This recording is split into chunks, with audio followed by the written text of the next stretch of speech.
Saludamos pa'l compa Flaco, hasta Santa Bárbara, El Nagar, Nayarit, fierro.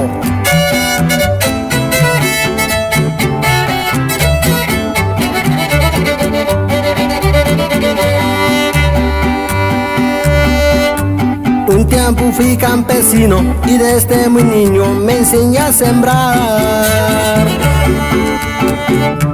Pero viví en la pobreza, todo era tristeza, tuve que cambiar. Me convertí en traficante, primero ayudante de un hombre famoso. Pero cambiaron las cosas, la vida es curiosa y soy poderoso. Mucho anduve trabajando allá por Durango y por Zacatecas, por muchos otros lugares, allá por Nogales, también Agua Prieta.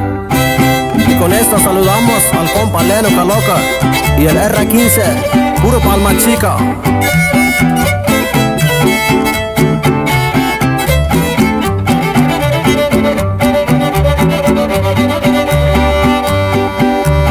Esa cárcel de Durango hace algunos años y fui prisionero, pero no pude aguantarme, tuve que fugarme con mis compañeros.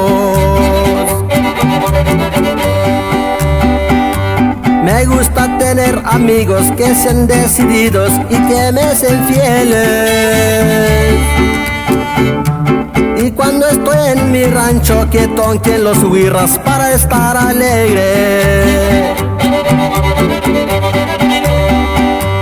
Cantando ya me despido del rancho querido que me vio nacer. Ese rancho de La Palma tengo tantas ganas de volver a ver.